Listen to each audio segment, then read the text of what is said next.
여러분들 오늘 이렇게 정기적인 집회에 참석하신 여러분들을 마음으로 환영합니다. 그러면 노래 151번은 욥기 14장 13절부터 15절에 근거한 노래입니다.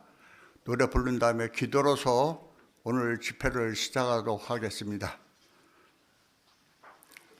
151번입니다.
지난주에 약속한 바와 같이 오늘 공개 강연 연재는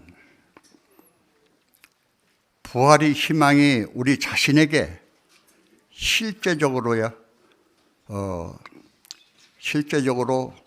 적용할 이유에 대해서 오늘 공도 북부회 중에 나동주 형제가 수고하셨습니다. 나동주 형제를 소개합니다.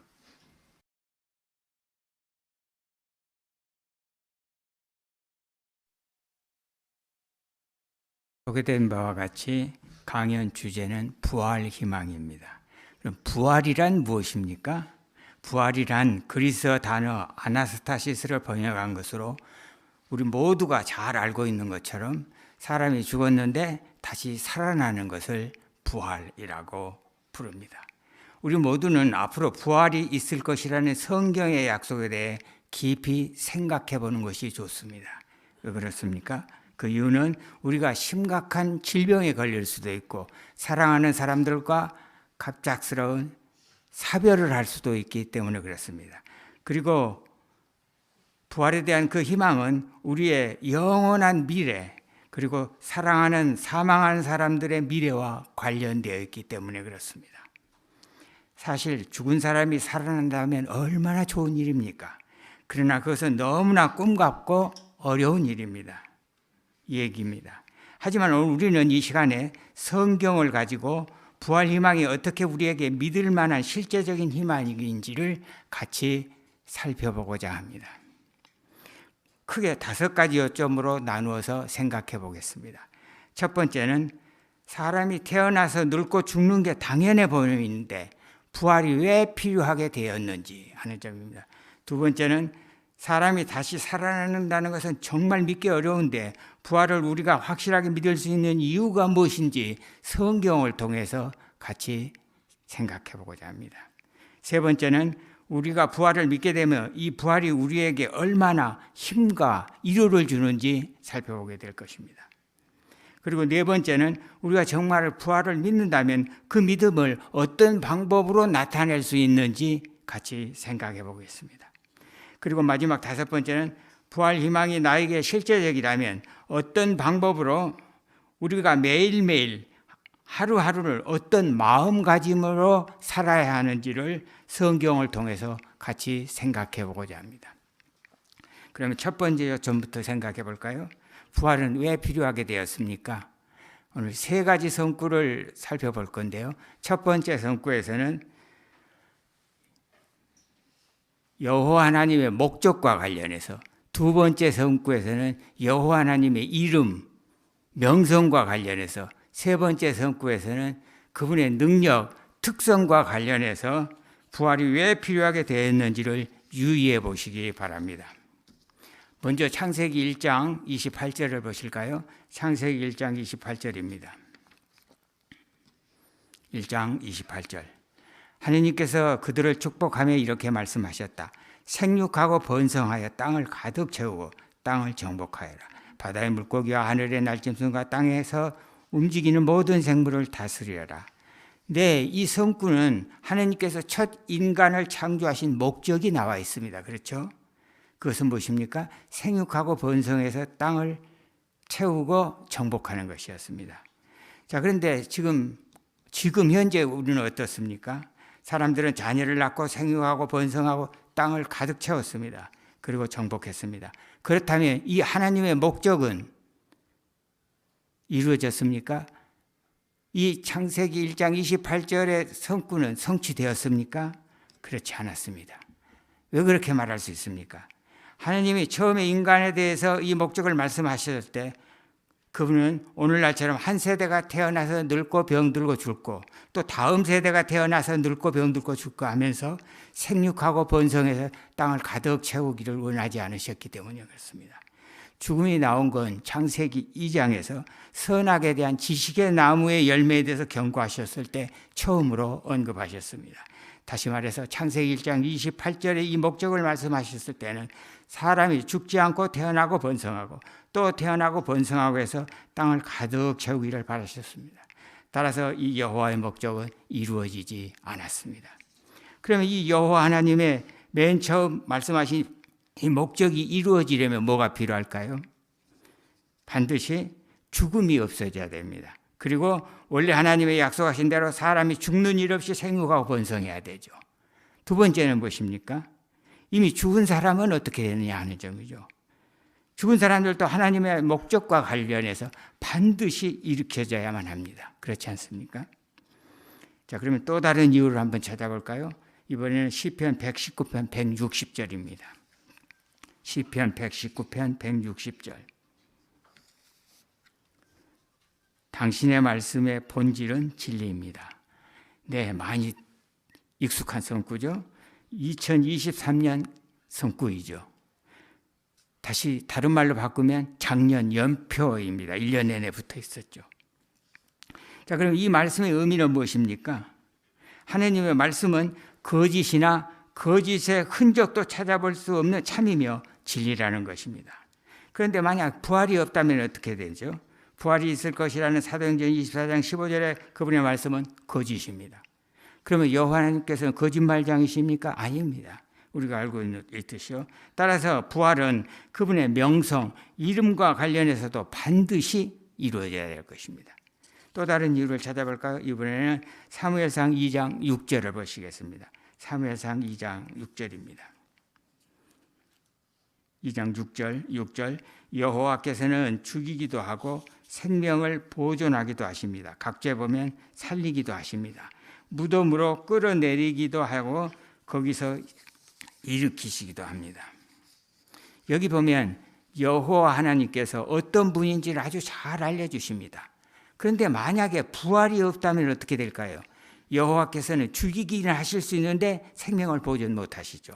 그럼 무덤으로 끌어내릴 수는 있는데 일으킬 수 없게 되는 거죠. 우리가 지금 알고 있는 여호와 하나님, 창조주 여호와 하나님의 능력이 겨우 그 정도밖에 안 됩니까? 아닙니다. 또 그리고 그분은 그처럼 사랑이 없고 매정하고 무자비한 분이십니까? 아닙니다. 따라서 부활이 없는 것은 여호와 하나님의 성품이나 능력과도 전혀 맞지 않습니다. 따라서 부활은 반드시 있어야 합니다. 자, 이렇게 부활이 왜 필요한지 세 가지 성구를 통해서 찾아보았습니다. 그럼 두 번째 요점을 살펴볼까요? 부활이 필요하다는 것은 알겠는데 사실 사람이 죽었다가 일어난 것은 우리가 본 적이 없기 때문에 부활이 확실하다고 믿기는 정말 어렵습니다. 그럼 부활이 확실한 이유는 무엇일까요? 이번에는 네 가지 성경 기록을 통해서 그 이유를 살펴보도록 하겠습니다. 첫째, 사도행전 17장 31절을 보시죠. 사도행전 17장 31절입니다. 31절. 그분은 즉 하느님은 자신이 임명하신 사람을 통해 사람이 거주하는 땅을 의로 심판하실 날을 정하셨고 그를 죽은 사람들 가운데서 부활시키심으로 모든 사람에게 보증을 주셨기 때문입니다. 여기 보니까 부활이 확실한 이유 한 가지가 나옵니다. 무엇이죠? 여호와 하나님께서 예수를 죽은 사람들 가운데서 부활시켜서 우리에게 보증을 주셨다는 것입니다. 정말로 그러한 보증을 주셨습니까? 네. 성경 고린도전서 15장 6절을 더 보시죠. 고린도전서 15장 6절입니다. 6절. 그 후, 그러니까 예수께서 부활되신 후 그분은 한 번에 500명이 넘는 형제들에게 나타나셨는데 그들 중 일부는 죽어 잠들어 있지만 대부분은 지금도 우리와 함께 있습니다. 맞습니다.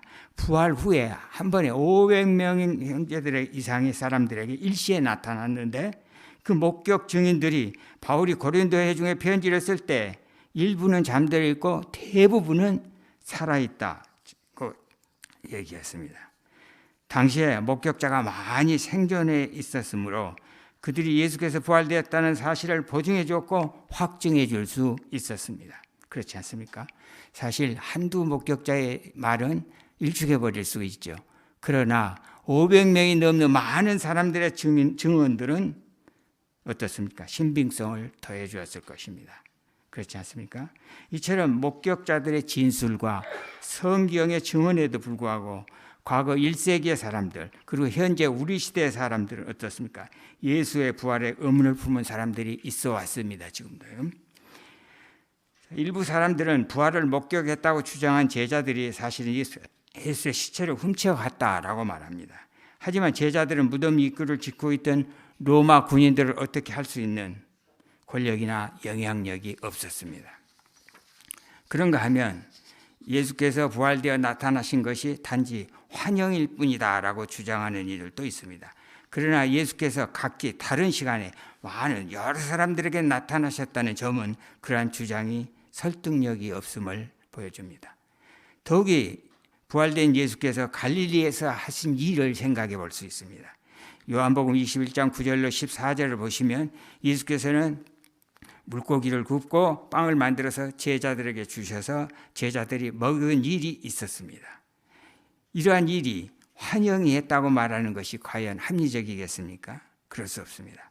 또 누가 24장 36절 39절을 보시면 사람의 모습을 한 환영이 자신의 몸에 난 못자국을 만져보라고 도마를 비롯한 다른 사람들에게 권할 수 있겠습니까? 결코 그럴 수 없을 것입니다. 또한 어떤 사람들은 부활이 예수의 제자들이 꾸며낸 거짓말이라고 주장합니다. 하지만 그들이 굳이 그럴 이유가 무엇이 있겠습니까? 왜냐하면 제자들은 예수의 부활 소식을 이렇게 전하면서 조롱과 박해를 받았습니다. 심지어는 죽임까지 당했습니다. 한낱 거짓말을 위해 자기 목숨을 내걸 수 있겠습니까? 결코 그럴 수 없습니다. 따라서 예수의 부활은 여호와께서 우리에게 주신 보증이고 부활이 확실하다는 증거입니다. 그렇지 않습니까? 자, 또 다른 이유를 찾아볼까요? 자, 이번에 요한복음 11장으로 가보겠습니다. 요한복음 11장 11절로 14절을 보겠습니다. 11절 그분은 이 말씀을 하신 후에 그들에게 우리 친구 나사로가 잠들었습니다. 내가 그리로 가서 그를 깨우겠습니다 라고 말씀하셨다. 그러자 제자들은 주여 그가 자고 있다면 낫게 될 것입니다 라고 말했다. 예수께서는 그의 죽음에 대해서 말씀하신 것이었지만 그들은 잠들어 쉬는 것에 대해 말씀하신 줄로 생각했다. 그래서 예수께서는 그들에게 분명히 말씀하셨다. 나사로는 죽었습니다. 자, 이 대화는 예수께서 제자들과 함께 나사로의 죽음에 대해서 이야기하고 있는 장면이죠. 그런데 여기 보면 예수께서는 처음부터 나사로가 죽었다라고 말씀하셔도 됩니다. 그런데 굳이 11절에서 그가 잠들었고 가서 깨우겠다고 말씀하십니다. 그러니까 제자들이 이해를 못하죠. 그래서 14절에서 그분은 분명히 나사로는 죽었다라고 말씀하십니다. 그럼 한번 생각해 볼까요? 예수께서는 처음부터 나사로를 살릴 생각도 가지고 계셨고 능력도 있습니다. 그런데 나사로가 죽었다고 말씀하셔도 아무런 문제가 없습니다. 그런데 왜 굳이 그가 잠들었다고 말씀하시고 내가 깨우겠다고 그렇게 말씀하셨을까요? 실제 그 이후에 일어난 일들을 보면은 예수께서 마치 잠든 사람을 깨우듯이 나사로 나오십시오 이 말 한마디로 나사로를 일으키지 않았습니까? 자, 잠든 사람을 깨워보신 적이 있으신가요? 많은 부모들은 자녀들을 학교에 보내기 위해서 아침에 깨우기 위해서 전쟁을 치렀다 합니다. 혹시 잠든 사람을 깨우면서 안 일어난다고 이러다 영영 안 일어나면 어떡하지 하고 걱정하신 분이 계십니까? 아무도 없습니다. 조금 앙탈을 부리고 안 일어나도 우리는 분명히 일어날 것을 압니다. 누구야 일어나! 조금 목소리만 크게 하면 벌떡 일어나죠. 그럼 예수께서는 이 말씀을 통해서 여호와께서 우리에게 무엇을 보여주고 알려주고 싶으셨을까요? 우리는 무덤에 들어가 있는 사람을 살아나오게 하는 것은 상상도 안 되고 도저히 불가능합니다. 그러나 오늘 시초에 노래에서 보신 것처럼요, 여호와 하나님이나 예수 그리스도는 어떻습니까? 누구야 일어나 라고 흔들어 깨우는 것만큼이나 쉽고 분명히 가능하다는 점을 알려주신 것이 아니겠습니까? 그래서 우리는 그분의 능력, 그분 따라서 부활을 우리는 믿을 수 있습니다. 자, 또 다른 이유를 찾아볼까요? 이번에는 히브리 6장으로 가보겠습니다. 히브리 6장 1절과 2절입니다.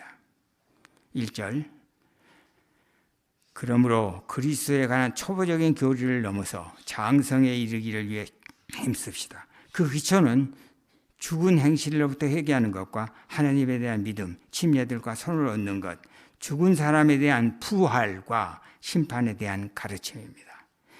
여기 2절에 보면은 초보적인 교리에 뭐가 포함되어 있습니까? 죽은 사람의 부활이 포함되어 있습니다. 그런데 이 교리는 당시의 형제들이 진리 안에서 수십 년, 30년, 40년 되어서 믿음이 아주 커지고 깊어지면 받아들일 수 있는 그런 어려운 교리였습니까? 아닙니다. 여기 1절에 보시면 초기보적인 교리 그리고 기초라고 했기 때문입니다. 누구나 쉽게 믿을 수 있는 교리였죠. 자, 왜 그렇게 말할 수 있습니까? 자, 그 당시에 사람들은 예수께서 형주에 달려서 돌아가신 것을 직접 눈으로 보았습니다. 그리고 무덤에 장사되어서 로마 군인들이 지키는 것도 보았습니다. 그런데 3일 후에 걸어 다니시는 것도 보았습니다. 그리고 그분이 하신 말씀도 직접 들었습니다. 그리고 그분이 생선을 구워주신 것도 직접 먹어보았습니다. 그리고 그분의 손에 난 못자국도 직접 만져본 이런 목격 증인들이 주회 중에 많이 있을 것이기 때문에 초보적인 교리라고 말할 수 있습니다. 그래서 그들에게 있어서 그분의 부활은 직접 목격하고 실제로 체험한 실제적인 사실이었습니다. 아마 우리가 거기에 같이 있었더라도 틀림없이 그렇게 믿었을 것입니다. 그래서 누구나 쉽게 믿었던 초보적인 교리였고 쉽게 받아들일 수 있는 기초가 되는 교리였습니다. 그래서 반대자들이 헛소리하지 말라고 심지어 죽이겠다고 위협을 해도 그들은 확신 있게 눈으로 직접 보고 실제로 확인한 사실이기 때문에 예수의 부활을 목숨을 걸고 전파할 수 있었던 것입니다. 따라서 부활에 대한 이 교리는 오늘날 우리 중에 아주 믿음이 좋은 형제 자매들만이 특별하게 유별나게 믿는 교리가 아니라 약 2000년 전에 이 땅에 살면서 우리와 똑같이 하나님을 섬기고 전도를 했던 우리 형제 자매들이 초보적인 교리를 믿었던 교리를 우리도 성경을 공부해서 믿고 있는 것일 뿐이고요. 그래서 우리는 부활을 확실히 믿을 수 있습니다. 그리고 그분의 부활의 보증은 앞으로 많은 사람들의 부활이 있을 것이라는 보증이 되기도 합니다. 따라서 우리는 부활의 약속을 확실하게 믿을 수 있습니다. 그러면 세 번째 요점을 볼까요? 우리가 부활이 정말 확실하다는 것을 믿게 되면 이 희망은 우리에게 얼마나 힘과 위로를 줄 것인가 하는 점입니다. 세 가지 성구를 통해서 생각해 보겠습니다. 먼저서 야고보서 4장 14절을 보시겠습니다. 야고보 4장 14절입니다. 14절. 하지만 여러분은 자기 생명이 내일 어떻게 될지 알지 못합니다. 여러분은 잠시 나타났다가 사라지는 안개입니다. 자, 이 성구를 보면 우리 생명이 내일 어떻게 될지 모르는 안개와 같다고 말했습니다. 자, 그런데 안개를 보신 적이 있으신가요? 안개가 자욱 낀 날 몇몇 앞도 안 보이죠. 그런데 다른 일을 하다가 그것을 보면 언제 안개가 있었냐는 듯이 싹 사라져버리고 없습니다. 우리의 인생이 그럴 수 있다고 성경에서는 솔직하게 말합니다. 그럼 이제 이게 어떻게 우리에게 힘과 위로를 줄 수 있다는 말입니까? 자, 우리 출판물에 그 점을 알려주는 한 가지 경험이 실려 있는데 간단하게 그 점을 소개해 드리도록 하겠습니다. 이 경험담의 주인공은 9살 된 크리스토퍼라는 형제이고 이 형제와 4살 된 그의 형 매슈 두 사람의 이야기입니다. 10월 어느 날 아침에 이 두 어린 형제는 삼촌, 숙모, 2명의 사촌과 함께 오전에 호별 봉사를 하고 오후에는 근처 해변에 휴양지로 놀러 갔습니다. 그런데 이 6명 모두는 고속도로에서 충돌 사고로 즉사를 했습니다. 안개처럼 사라져버린 것입니다. 자, 이 비극적인 일이 일어나기 전날 밤에 이 크리스토퍼 형제의 가족은 마침 이웃 사람들과 성서 연구를 했는데 그날 다룬 주제가 죽음이라는 주제였습니다. 연구를 계속하고 있는데 어떤 일이 있었을까요? 이 크리스토퍼 형제 아버지가 그날 있었던 일을 이렇게 말합니다. 크리스토퍼는 언제나 생각이 깊은 아이였습니다. 그날 밤 크리스토퍼는 신세계와 미래에 관한 자기 희망을 똑똑히 말했죠. 그리고 우리가 토론을 계속하는데 크리스토퍼가 갑자기 이렇게 말했어요. 여호와의 증인이 되는 것에 두드러진 점은 죽음이 우리를 해칠지라도 언젠가는 지상에서 서로가 다시 볼 것을 아는 것입니다. 라고 얘기했다고 했습니다. 그 자리에 있던 우리 중 그 누구도 그 말이 정말로 기억에 남을 만한 말이 될 것이라는 점을 생각도 못했습니다. 라고 말했습니다. 크리스토퍼 형제는 바로 전날 이 말을 남기고 그 다음날 안개처럼 사라져버렸습니다. 9살 된 형제에게 그토록 강한 힘을 주고 그리고 그 가족에게 큰 힘을 준 것은 무엇이었습니까? 부활 희망이었습니다. 우리에게도 이런 일이 있을 수 있기 때문에 부활 희망은 우리에게 큰 위로가 되고 힘이 될 것입니다. 또 부활이 왜 그렇게 위로가 되는지 또 다른 성구를 볼까요? 전도서 9장 11절입니다. 전도서 9장 11절을 보시겠습니다. 11절 하반절 끝부분만 보겠습니다. 예기치 않은 때 예기치 못한 일이 모두에게 닥치기 때문입니다. 네, 조금 전 살펴본 그 경험담에서는 사고가 예기치 않게 닥쳤습니다. 하지만 우리가 다행스럽게 그런 사고를 당하지 않아도 우리 삶에는 예기치 않은 때 닥치는 일들이 너무나 많습니다. 또 어떤 것들이 있죠? 질병이 있습니다. 아무런 문제 없이 잘 살아왔는데 어느 날 갑자기 말기질환 선고를 받게 되면 어떻게 됩니까? 우리 삶은 무너져 버리죠. 네. 또 그런 사고나 질병과 같은 예기치 못한 일이 없이 잘 살아온 것 같아도 죽음은 연로한 분들에게는 분명히 예기치 못한 일입니다. 자, 이렇게 죽음은 누구에게나 닥치기 때문에 부활 희망은 우리에게 희망이 되고 부활 희망은 위로가 되고 힘이 됩니다.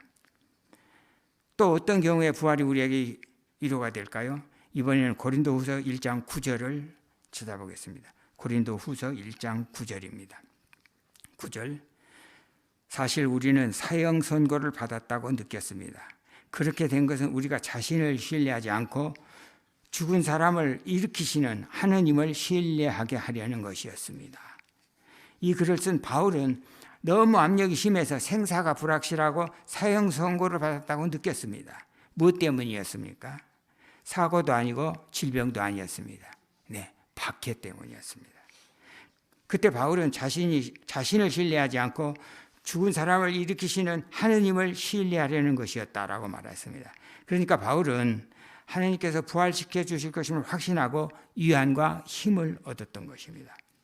우리 그리스도인들은 바울처럼 다른 사람들이 다 겪는 것에 대해서 하나님께 충성을 하기 때문에 박해를 받겠습니다. 그럴 때 생명의 위협을 느낄 수 있죠. 그럴 때 부활 희망이 우리에게 힘이 될까요? 네, 우리 출판물에 나온 경험담이 잠깐 소개해드리죠. 2003년 여호와의 증인 영감에 나온 얘기인데요. 간단히 소개해드리도록 하겠습니다. 완불난 회중의 구르디안 형제는 한 장교가 산디니스타 정권에 대한 지지를 표명하는 문서에 서명할 것을 요구했습니다.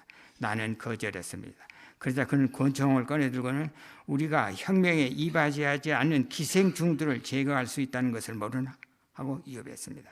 그러나 내게 총을 쏘지는 않고 제거할 시간을 주었습니다. 그날 밤 나는 아내와 작별 인사를 했습니다. 아내에게 이렇게 얘기했습니다. 내가 그 서류에 서명을 한다 해도 나는 어쨌든 죽게 될 거예요. 그러나 서명하지 않고 죽게 된다면 여호와께서 부활 시에 나를 기억해 주실 거예요. 아이들을 돌보면서 여호와를 신뢰해요. 우리를 도우실 거예요. 다음 날 아침 나는 장교에게 내가 여기 있습니다. 원하는 대로 하십시오. 하여튼 나는 서명할 수 없습니다라고 말했습니다. 자, 이처럼 죽음 앞에서도 의연하게 대처할 수 있었던 것은 무엇입니까?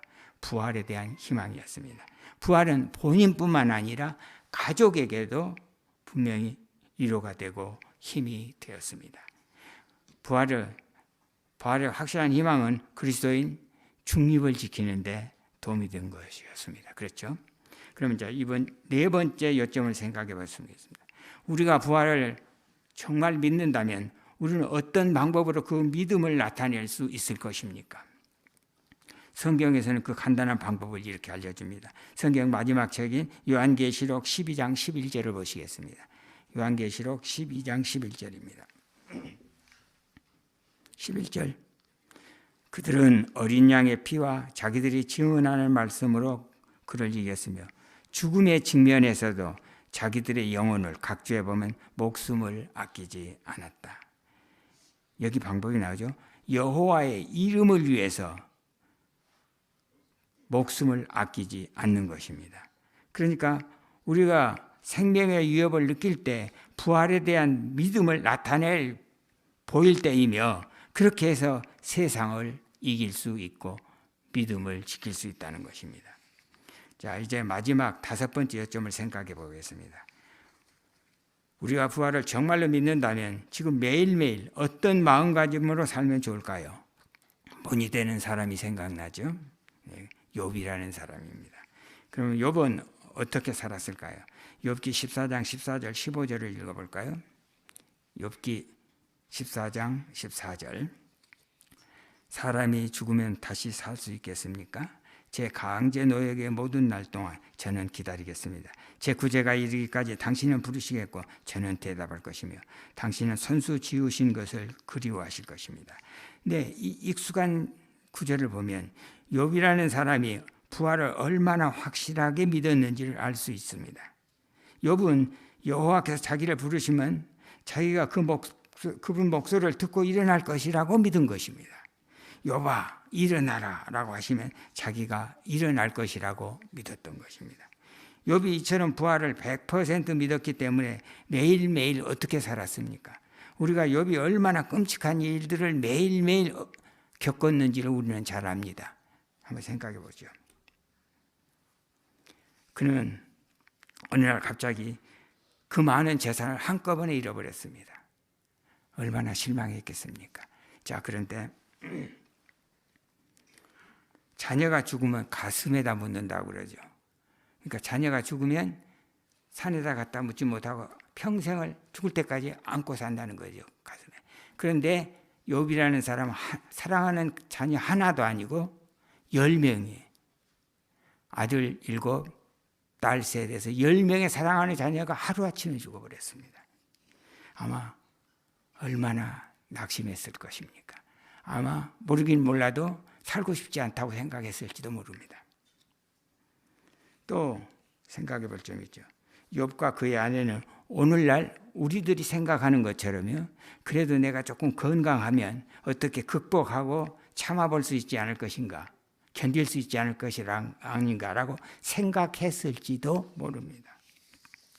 그런데 실제로 자기 몸은 어땠습니까? 자기 몸도 성치 않았죠.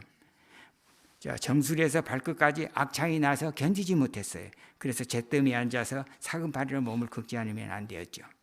자, 이것을 본 그의 아내는 뭐라고 했습니까?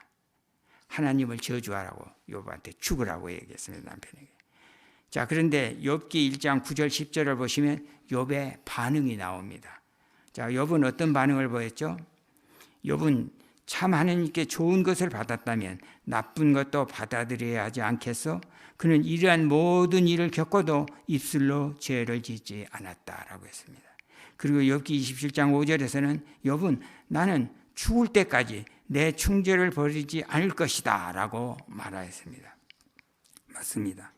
욥은 부활이 너무나 실제적이고 확실해서 그 모든 것을 바쳐서 여호와께 충성을 지켰습니다. 자, 우리도 욥을 본받을 수 있습니다. 자, 어떻게 본받을 수 있을까요?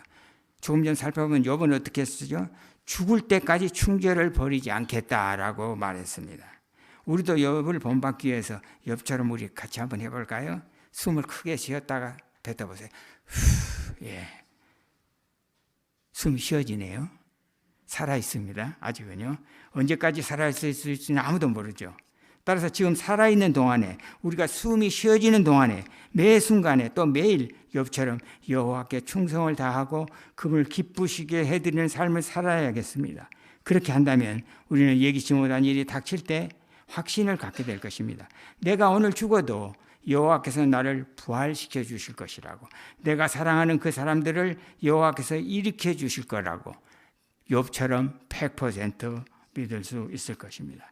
그러한 마음을 가질 때 우리는 이 연설의 주제처럼 부활 희망이 나에게 그리고 우리 모두에게 실제적이라고 말할 수 있게 될 것입니다.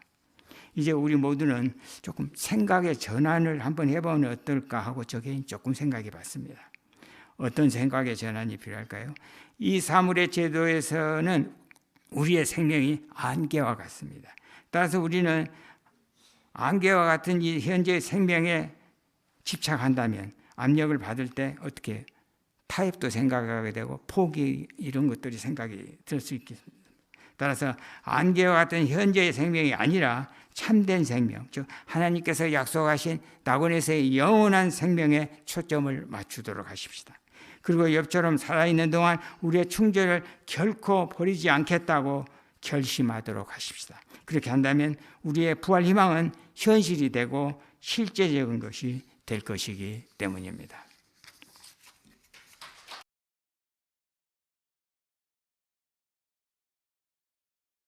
우리들에게 이 어려운 때에 위로를 해주셔서 참으로 감사합니다. 그러면 다음 주에 여러분들을 또 이 자리에 모시겠습니다. 다음 주 공개한 제목은 하나님이 길로 걷는 것이 정말 유익한 이유입니다. 다음은 전 세계적으로 열리는 파스테 연구가 있겠습니다. 우리 사랑하는 파스테 연구 사회자 홍대일 형제를 이 자리에 모시겠습니다.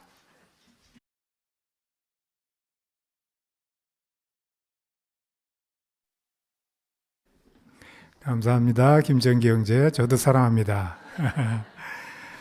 자, 그러면 이제 노래 118번 우리에게 믿음을 더 주십시오. 함께 부르시겠습니다.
네, 오늘 파스테 연구 기사 제목은 불안정한 상황에서도 여호와를 계속 신뢰하십시오입니다.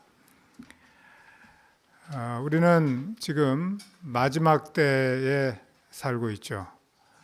따라서 경제적인 어려움, 또 정치적인 혼란, 전파 활동에 대한 반대에 직면하게 됩니다.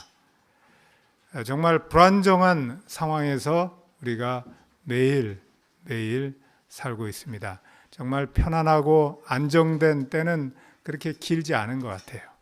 그렇죠? 그래서 오늘 이 기사가 이 시대를 사는 우리 여호와의 증인 모두에게 꼭 필요한 격려와 힘을 주는 그런 내용이 되겠습니다. 주제 성구가 학개 2장 4절인데요. 힘을 내어라. 내가 너희와 함께 있다. 만군의 여호와의 말이다. 입니다. 자, 오늘 내용을 예습하시면서 느끼셨겠지만 역사적인 내용도 나오고 조금 딱딱하다고도 말할 수 있고 또 쉽지 않은 그런 내용들도 좀 포함되어 있습니다. 하지만 여러분이 준비하신 것을 간략하게 대답해 주시면 이 파스테 연구가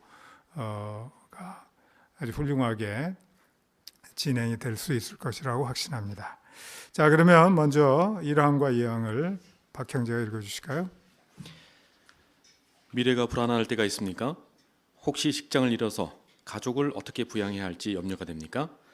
정치적 혼란이나 박해나 전파 활동에 대한 반대 때문에 가족의 안전이 걱정됩니까? 당신도 지금 이와 같은 어려움을 겪고 있을지 모릅니다. 그렇다면 고대 이스라엘 백성이 그와 비슷한 문제를 겪을 때 여호와께서 어떻게 도와주셨는지 살펴보므로 유익을 얻을 수 있습니다. 바빌론에 있던 유대인들 중에는 그곳에서 평생을 산 사람들도 있었습니다. 그들이 편안한 삶을 뒤로하고 고국으로 돌아가려면 강한 믿음이 필요했습니다. 그곳은 그들 대부분에게 매우 낯선 곳이었습니다. 고국으로 돌아온 사람들은 얼마 안 있어서 정치적 불안과 반대에 직면했습니다. 그런 어려움 때문에 일부 사람들은 여호와의 성전을 재건하는 일을 삶에서 첫째 자리에 두기가 어려웠습니다.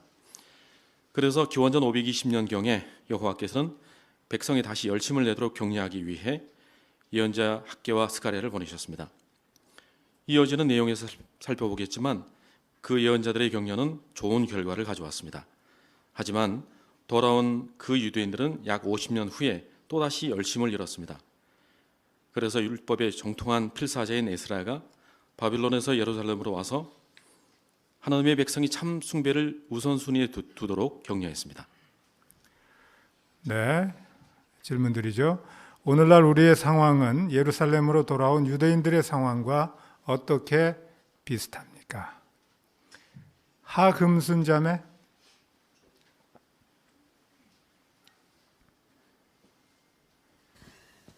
합니다. 미래가 불안합니다. 네, 감사합니다. 강조를 해주셨어요. 유명순 자매. 네, 그렇습니다. 경제적 어려움이나 정치적 혼란 그리고 박해, 전파 활동에 대한 반대로 인하여 가족의 안전 문제가 걱정이 되기도 하고 또 가족 부양에 대한 염려도 있습니다. 이렇게 현재 그리스도인들이 겪고 있는 어려움들은 고대 이스라엘 백성들이 겪었던 상황과 많이 비슷하다고 말할 수 있습니다. 네, 감사합니다. 네, 안정국 형제. 네, 그래서 오늘날 역시 과거 유대인들의 상황처럼 불안정한 상황에 놓여 있다는 것입니다. 네, 그렇습니다. 니은 질문 보시죠.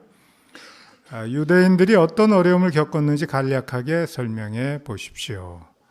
여기 학개 스가랴 에스라 시대 사건들 제하의 내용도 참조하실 수 있습니다. 김옥윤 자매.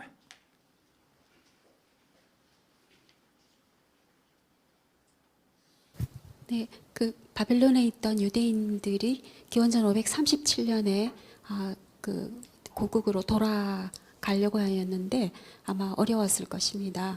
그렇지만 돌아와서 이듬해 그 성전 공사 기초를 놓았지만 경제적인 어려움, 또 정치적인 어려움, 또 공사 반대의 어려움들이 있었습니다.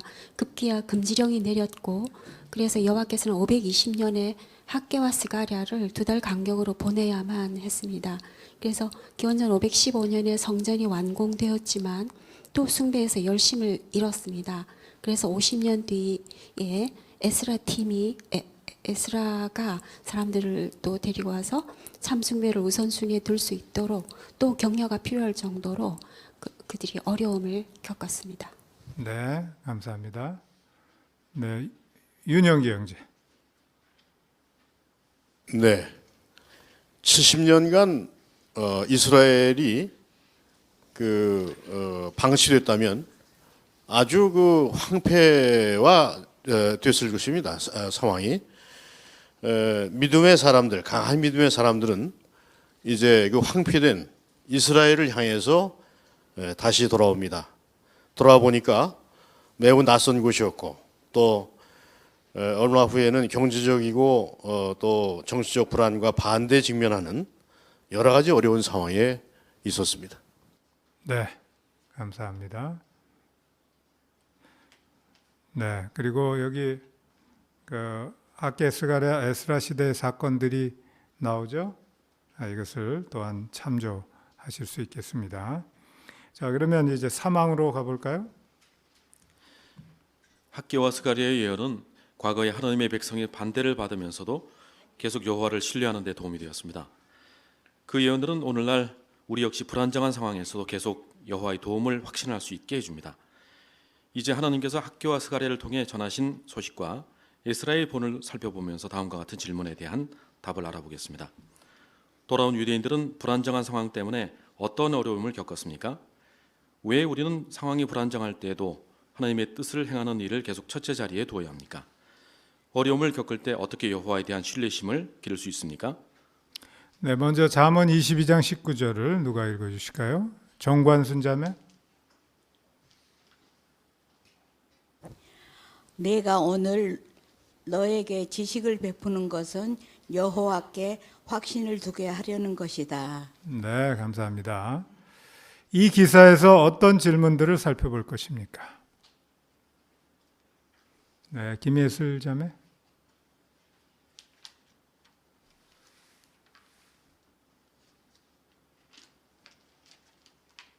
돌아온 유대인들이 불안정한 상황 때문에 어떤 어려움을 겪었는지 알아볼 것입니다. 네. 김명식 형제.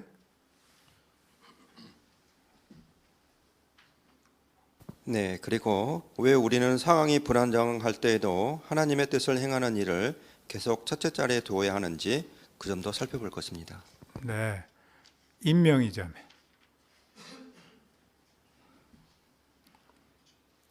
네, 어려움을 겪을 때 어떻게 여호와에 대한 신뢰심을 기를 수 있는지도 살펴볼 것입니다. 네, 감사합니다. 자, 그러면 이 세 가지 질문을 염두에 두시고 하나씩 살펴볼까요? 첫 번째, 돌아온 유대인들이 겪은 어려움 4항과 5항을 보시겠습니다. 예루살렘으로 돌아온 유대인들은 해야 할 일이 많았습니다. 그들은 신속하게 여호와의 제단을 다시 세우고 성전의 기초를 놓았습니다. 하지만 그들의 열심은 금방 식었습니다. 이유가 무엇이었습니까? 그들은 성전을 짓는 일에 더해 자신들이 살 집을 짓고 밭을 경작하고 가족을 부양해야 했습니다. 또한 성전 재건을 중단시키려는 적들의 반대에도 직면했습니다. 그에 더해 그들은 경제적, 정치적으로 불안정한 상황 때문에도 어려움을 겪었습니다. 당시 예루살렘은 페르시아 제국의 지배를 받고 있었습니다. 페르시아 왕 키루스가 기원전 530년에 죽자 그의 후계자인 캄비세스는 이집트를 정복하기 위해 군사 원정에 나섰습니다. 그의 군대는 이집트로 가는 길에 이스라엘 사람들에게 음식과 물과 머물 곳을 요구했으며 그 때문에 유대인들은 더욱더 어려움을 겪었을 것입니다. 캄비세스의 뒤를 이어 왕이 된 다리우스 1세의 통치 초기에는 반란이 많이 일어나고 정치적으로 혼란스러운 상태가 계속되었습니다. 이런 상황들 때문에 예루살렘에 돌아와 있던 많은 유대인들은 가족을 어떻게 부양해야 할지 틀림없이 걱정이 되었을 것입니다. 이 모든 불안정한 상황 속에서도 일부 유대인들은 여호와의 성전을 재건할 때가 아직 아니라고 생각했습니다. 유대인들은 무엇 때문에 성전을 재건하려는 열심이 식었을 수 있습니까? 네, 최진열 자매. 네, 예루살렘으로 돌아온 유대인들은 신속하게 성전 건축에 열심히 하였지만 그들은 자신들이 살 집도 지어야 했고 땅을 경작하며 가족들을 부양해야 하였고 성전 건축을 중단시키려는 적들이 반대에 직면하게 되면서 어려움을 겪게 되었습니다. 네. 또 김예원 자매. 그리고 당시 예루살렘을 지배하던 페르시아 제국은 통치자가 캄비세스로 바뀌면서 이집트 군사 원정이 시작되었고 그 원정의 길목에 있던 이스라엘 사람들에게 음식과 물과 머물 곳을 요구하면서 어려움을 가중시켰을 것입니다. 네. 명계숙 자매.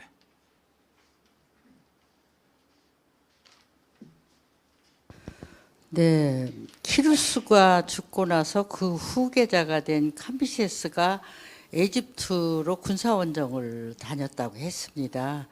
그래서 이스라엘 사람들에게 먹을 음식과 물과 머무를 장소를 구했을 것으로 생각이 되며 그 뒤를 이은 다리우스 1세 때에도 반란이 자주 일어나고 정치적으로 불안한 그런 상태가 계속 유지됐기 때문에 일부 유대인들은 여호와의 성전을 재건할 때가 아직 아니라는 생각을 갖게 됨으로써 성전 재건하는 일에 열심히 식었습니다.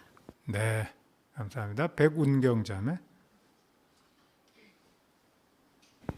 네, 처음에는 그 열심을 나타내서 그 신속하게 여호와의 제단을 다시 세우고 또 제물도 그 율법에 따라서 제때에 바쳤고요. 또 성전의 기초도 놓았고 또 찬양도 하는 등 아주 강한 열심을 나타냈습니다. 근데 우리가 이 사람들의 그 입장을 좀 상상해 볼 수 있는데요. 이들이 성전을 재건하는 데만 몰두할 수 있는 것이 아니라 도시들, 완전히 폐허가 된 도시들도 재건해야 됐는데요. 집도 다시 짓고 밭도 일구고 가족을 먹여 살려야 했습니다. 그러니까 할 일이 어마어마하게 많아 보였을 것입니다. 그래서 이런 것에 압도돼서 그 열심히 식었을 수 있습니다. 네, 감사합니다. 그러면 한 분 더 들을까요? 나동주 형제. 네, 학계 1장 2절에 보면 그들이 바벨론 유배 생활에서 돌아온 지 한 15년이 지났을 때 페르시아 당국은 예루살렘의 건축 공사를 못하도록 완전히 금지시켰습니다. 이러한 심각한 장애물에 부딪히게 되자 유대인들은 잘못된 주리로 여호와의 집을 건축할 때가 되지 않았고 하나님께서 성전을 즉시 건축되기를 바라지 않는 것이라고 잘못된 결론을 내리고 그분의 뜻을 행할 방법을 찾기는커녕 자기들의 집을 더 좋게 고치는 데만 열중했습니다. 네. 이 점은 오늘날 불안정한 상황에 놓인 우리들에게도 시사하는 바가 큰데요. 장애물이 가로막고 있어 어렵게 되면 이것은 여호와의 뜻이 아닌가라고 생각해서 포기하는 일이 없도록 도움이 될 것입니다. 네, 감사합니다. 6항으로 가겠습니다. 스가랴 4장 6, 7절 낭독. 그가 내게 말했다. 여호와께서 스룹바벨에게 이렇게 말씀하시오. 군대로도 힘으로도 되지 않고 오직 나 영으로 된다. 만군의 여호와의 말이다. 큰 산아 내가 누구냐? 너는 스룹바벨 앞에서 평지가 될 것이다. 그가 꼭대기 돌을 가져다 놓을 때 참 멋지다, 참 멋지다 하는 외침이 있을 것이다. 유대인들은 경제적 어려움과 정치적 혼란에 더해 박해도 인내해야 했습니다. 기원전 522년에 적들의 계략으로 금지령이 내려져 여호와의 성전을 재건하는 일이 중단되었습니다. 하지만 스가랴는 여호와께서 그분의 강력한 성령을 사용해 모든 장애물을 없애주실 것임을 유대인들에게 확신시켜 주었습니다. 기원전 520년에 다리우스 왕은 금지령을 해제했으며 유대인들에게 공사 비용을 대주고 관리들에게 그 일을 지원하라고 명령하기까지 했습니다. 유대인들은 어떤 어려움에 직면했으며 스가랴는 그들에게 무엇을 확신시켜 주었습니까? 이현진 형제.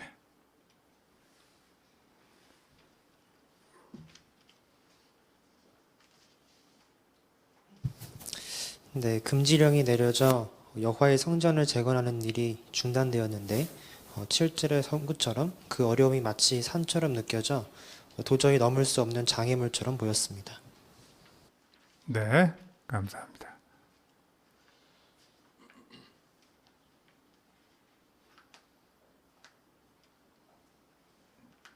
스가랴는 그들에게 무엇을 확신시켜 주었을까요? 김은희 자매. 네, 좀 전에 낭독한 성구에서 여호와께서 큰 산을 평지가 되게 할 것이다 라는 말씀처럼 그들이 산같이 여겼던 성전 재건하는 일이 중단됐던 것이 520년 다리우스 왕이 그 금지령을 해제시키고 그 다시 공사할 수 있도록 지원까지 해주는 그러한 일이 있을 때 그들이 얼마나 여호와께 감사하고 또 확신을 갖게 되었었는지 우리가 이해할 수 있습니다. 네, 감사합니다. 홍화자 자매.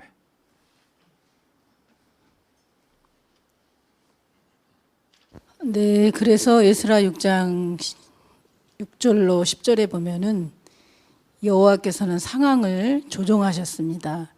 마치 땅이 입을 벌려서 박해의 물결이 사그러들게 하는 것처럼 이 말하기를 무엇이든지 필요한 것이 있으면 해주고 또 세금에서 지체 없이 사람들에게 비용을 대주어라 이런 식으로 얘기했습니다. 그러므로 여호와께서는 사람의 관점에서는 도저히 될 것 같지 않은 상황이었지만 상황을 조정해서 이렇게 그분의 일을 이루는 이러한 일을 하셨기 때문에 오늘날도 어떤 상황에서든 여호와께서는 하고자 하는 일을 하신다는 점을 우리가 배울 수 있겠습니다.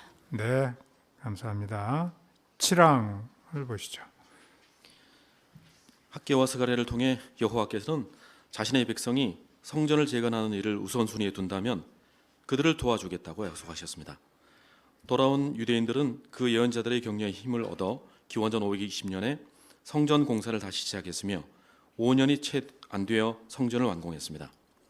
유대인들이 불안정한 상황에서도 하나님의 뜻을 행하는 일을 우선순위에 두었기 때문에 여호와께서는 그들을 물질적으로 뿐만 아니라 영적으로도 지원해 주셨습니다. 그 결과 그들은 기쁨을 유지하며 여호와를 섬길 수 있었습니다. 돌아온 유대인들은 하나님의 뜻을 행하는 일을 우선순위에 두었을 때 어떤 축복을 받았습니까? 네, 진정제 자매.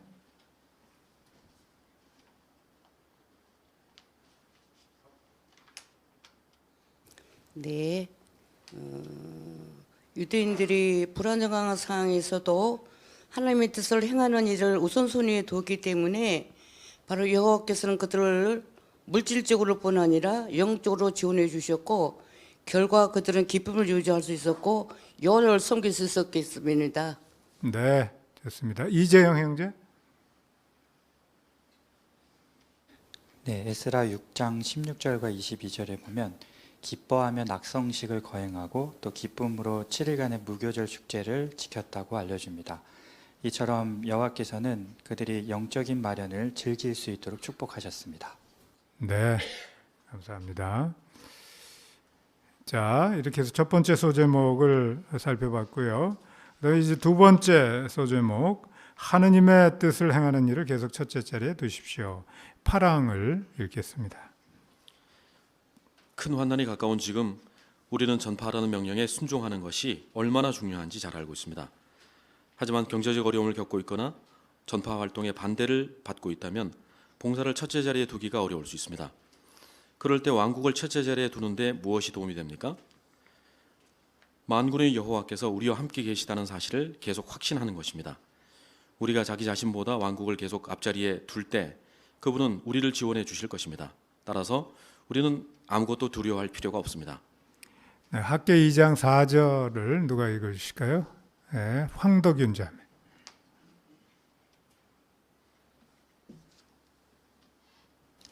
사절 그러나 수룹바벨아 이제 힘을 내어라. 여호사다의 아들 대제사장 여호수아야 힘을 내어라. 여호와의 말이다. 이 땅의 모든 백성아 힘을 내어라. 일을 하여라. 여호와의 말이다. 내가 너희와 함께 있다. 만군의 여호와의 말이다. 네, 감사합니다. 자, 이 구절의 내용은 우리가 하느님의 뜻을 행하는 일을 계속 첫째 자리에 두는데 어떻게 도움이 됩니까? 조복희 자매.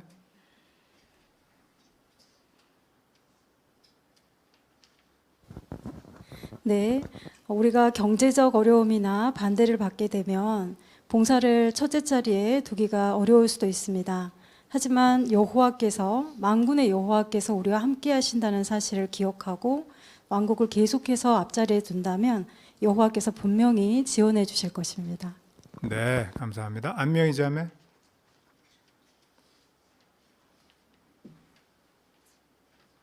네, 낭독 성구에서 내가 너희와 함께 있다 여호와의 말이다 라고만 하셔도 되는데 특별히 만군의 여호와의 말이라고 강조를 하셨습니다. 각주에서 알려주듯이 이 표현은 여호와께서 무한한 능력을 갖고 계시고 수많은 천사로 이루어진 군대를 거느리신다는 점을 생각나게 해줍니다. 바로 그러한 만군의 여호와께서 자신의 능력과 주권자로서의 권위를 우리를 위해 사용하시겠다고 약속하신 것을 떠올리면 어려운 때에도 왕국을 첫째 자리에 두는 데 도움이 됩니다. 네, 감사합니다.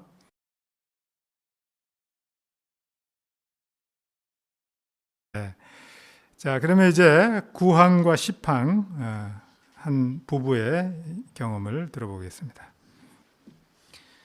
파이니아로 봉사하는 부부인 올레크와 이르나의 예를 생각해 보겠습니다. 그 부부는 그들이 사는 나라의 한 회중을 돕기 위해 다른 지역으로 이사했습니다. 그런데 나라의 경제 상황이 나빠지는 바람에 직업을 잃게 되었습니다. 그들은 약 1년간 안정된 직업을 구할 수 없었지만 여호와께서 따뜻이 돌봐주시는 것을 끊임없이 느꼈고 형제자매의 도움을 받기도 했습니다. 그들이 그런 어려운 상황에 잘 대처하는 데 무엇이 도움이 되었습니까? 처음에 올레크는 낙담이 되었습니다. 하지만 그는 이렇게 말합니다. 계속 바쁘게 봉사한 덕분에 삶에서 가장 중요한 것에 초점을 맞출 수 있었어요. 부부는 계속 직업을 찾으면서 봉사에도 부지런히 참여했습니다. 하루는 봉사를 마치고 집에 돌아왔는데 2개의 봉지가 놓여 있었고 그 안에는 먹을 것이 들어 있었습니다. 알고 보니 그것은 약 160km나 떨어진 곳에 사는 친한 친구가 두고 간 것이었습니다.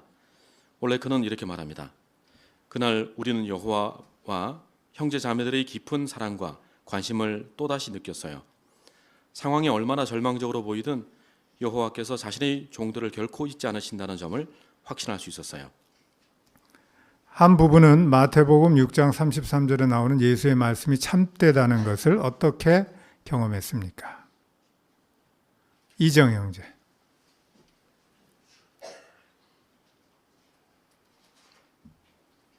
네, 마태의 6장 33절에 그 나라와 의를 첫째로 구하면 필요한 것을 모두 주시겠다고 하는 그 믿음을 갖고 1년 동안 안정된 직업을 구할 수 없는 그런 기간에도 여호와께서 형제들과 여러 가지 방법으로서 지원을 해주므로 그러한 것들을 확신하는 그런 경험을 했습니다.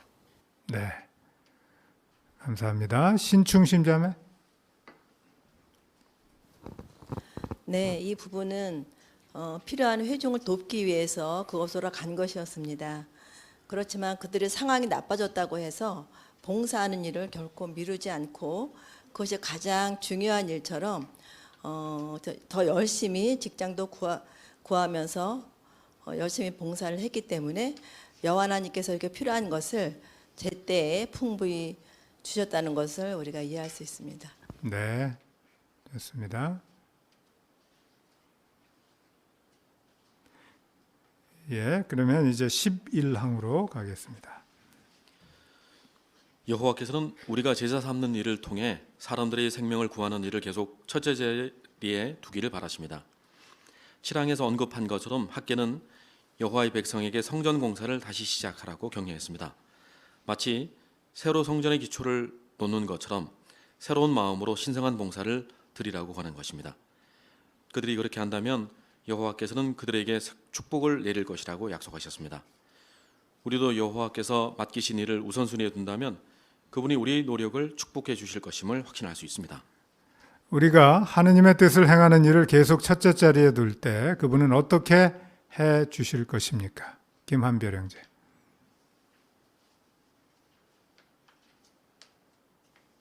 네, 과거 하느님께서 자신의 뜻을 행하는 일을 첫째 자리에 두기 위해 노력한 사람들을 성령으로 도와주신 이 기록들은 거짓말하실 수 없는 여호와께서 축복의 약속을 그대로 이행하셨다는 사실을 입증해 줌과 동시에 앞으로 우리 역시도 그분을 섬기는 일에 초점을 맞출 때 우리의 노력을 축복해 주시고 지원해 주실 것이라는 점을 확신할 수 있습니다. 네, 감사합니다.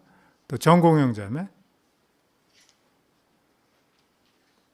네, 여기 학계 2장 18절에서 성전의 기초가 놓인 날이 오늘이라고 말하므로 유대인들이 그때 성전의 기초를 놓은 것처럼 말하지만 실제는 기초가 놓인 것은 기원전 536년이었기 때문에 17년 전이었습니다. 하지만 마치 오늘 새로 성전의 기초를 놓는 것처럼 새로운 마음으로 신성한 봉사를 드리라고 권한 것입니다. 우리도 영적인 그 목표를 우선순위에 두고자 하는 결심을 늘 하지만 또 불완전한 상황 때문에 조금씩 약해질 때가 있습니다. 그럴 때마다 우리 자신의 마음을 다잡고 새로운 마음으로 하나님 봉사를 첫째 자리에 둔다면 여호와께서 축복해 주실 것입니다. 네, 감사합니다. 또 백운경 자매.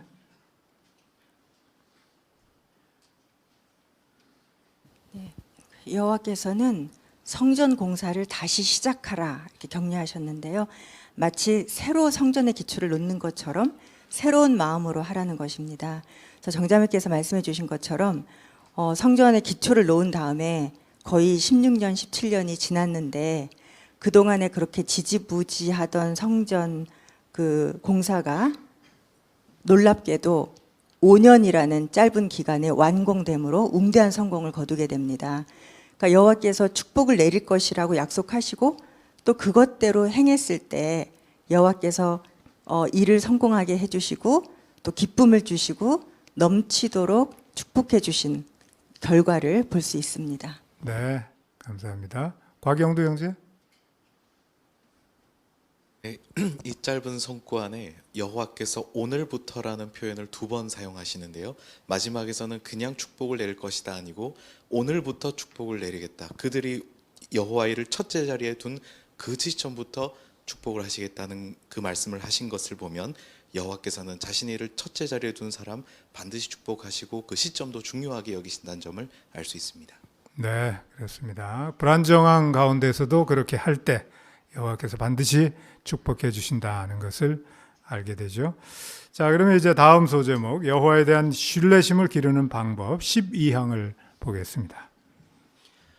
기원전 468년에 에스라는 또 다른 무리의 유대인들과 함께 바빌론에서 예루살렘으로 왔습니다.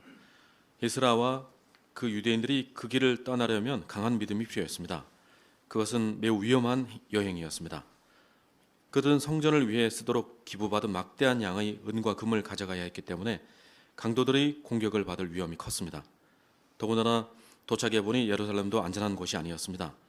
예루살렘은 주민도 별로 없었고 성벽은 물론 성문도 보수가 필요한 상태였습니다. 에스라는 어떻게 여호와에 대한 신뢰심을 길렀으며 우리는 그에게서 무엇을 배울 수 있습니까? 에스라와 그와 함께 돌아가기로 한 유대인들에게 강한 믿음이 필요했던 이유는 무엇입니까? 네, 이정순 자매.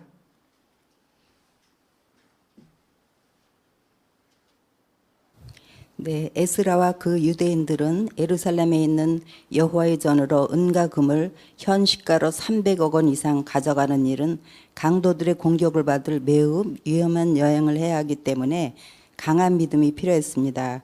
그들의 금식과 기도는 여호와님께서 에스라 8장 31절에 우리 하나님의 손이 우리 위에 있어서 적의 손에서 길에 매복해 있는 자들에게서 보호하시어 안전하게 예루살렘에 도착하게 하셨습니다. 네, 감사합니다. 네, 김광욱 형제.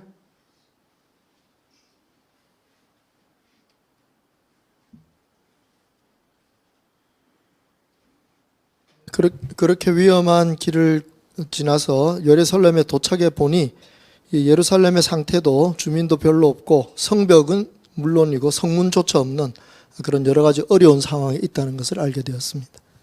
네, 그렇죠. 강한 믿음이 필요한 상황이었습니다. 자, 그러면 이제 13항을 보겠습니다. 이전에 에스라는 어려운 시기에 여호와께서 자신의 백성을 어떻게 도와주시는지 직접 보았습니다. 기원전 484년에 아하수에로 왕이 페르시아 제국 전역에 유대인들을 말살하라고 포고령을 내렸을 때 에스라는 바빌론에 살고 있었을 것입니다. 따라서 에스라도 생명을 잃을 위험에 처해 있었습니다. 그 포고령 때문에 속주마다 유대인들은 단식하며 통곡했습니다. 그러면서 틀림없이 여호와 인도를 구하는 기도를 드렸을 것입니다.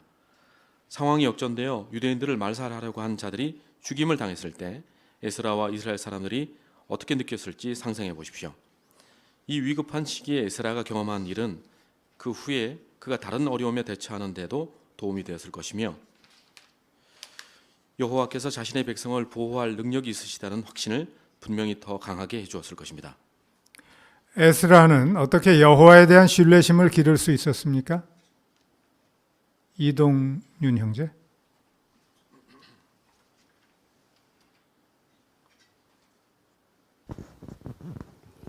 네, 에스라는 기원전 484년에 아하수르 왕이 페르시아 제국 전체에서 유대인을 말살하는 그런 포고령을 바로 겪은 그러한 것들을 기억했습니다.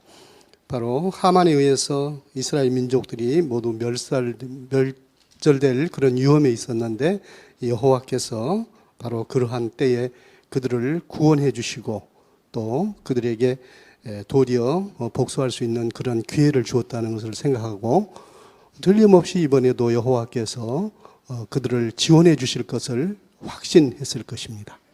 네, 감사합니다. 여하정 자매.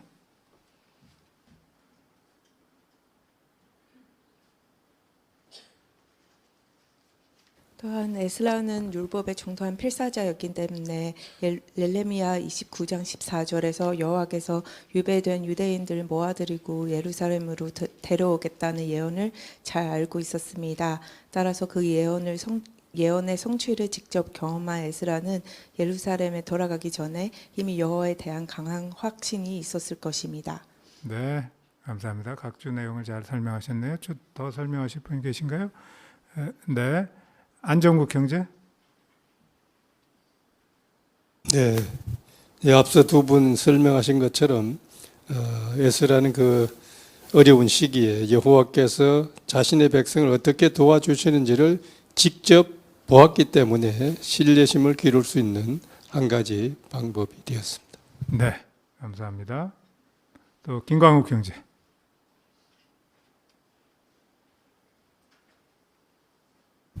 네, 거기 16면의 도표를 보면 그 기원전 468년에 이제 에스라가 다시 예루살렘으로 가게 되는데 이때 그 에스라를 그 필사자라고 표현한 걸 보면 그 필사자로서 지위를 가지게 되는데 30세 정도가 되어야 됐다고 합니다. 그러면 거기서부터 거꾸로 가서 그 기원전 484년에 이스라엘 민족이 몰살될 위험에 처했던 시기를 계산해 보면 아마 에스라가 15살, 16살 정도 되는 그런 청소년 때였을 겁니다. 그때 모든 민족이 그 말살될 수 있는 그런 위험 앞에서 에스더의 용감한 행동 때문에 여호와께서 구원해 주셨다는 그것을 에스라가 정말 충분히 느끼고 그 점을 잊지 않고 여호와께 대한 강한 확신을 갖고 있었습니다. 네, 아주 좋은 해설입니다. 감사합니다. 자, 그러면 이제 현대 또 한 자매의 경험을 들어볼까요? 14강입니다.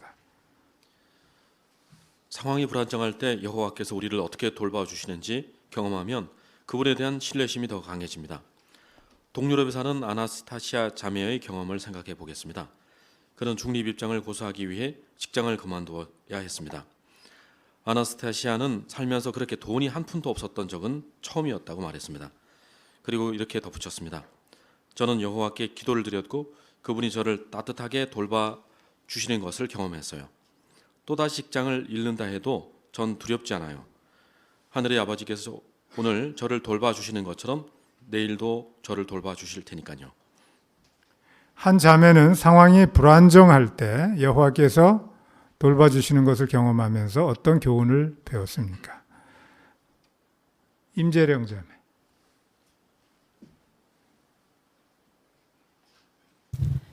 아나스타시아 자매는 여호와의 돌봄을 경험하고 확신했기 때문에 또다시 직장을 잃는다 해도 두렵지 않다고 했습니다.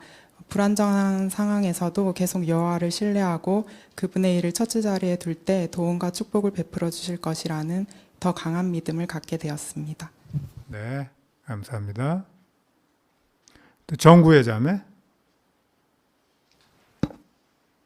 네, 아나스타시아는 그 어려울 때 정말 돈이 한 푼도 없었을 때 여호와께서 따뜻하게 돌봐주는 걸 경험했기 때문에 오늘 저를 돌봐주시는 것처럼 내일도 저를 돌봐주실 테니까요 라는 강한 신뢰심을 나타내었습니다. 네, 좋습니다. 왕금숙 자매.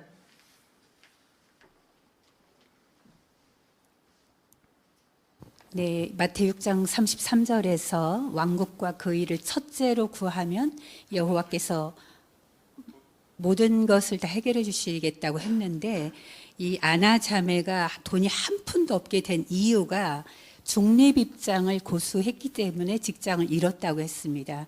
다시 말해서 여호와의 뜻을 행하기 위한 결정 때문에 그렇게 된 거니까 여호와께서 당연히 돌봐주셔야 되겠죠. 그 믿음이 있었기 때문에 앞으로 어떻게 되더라도 자신은 걱정하지 않는다.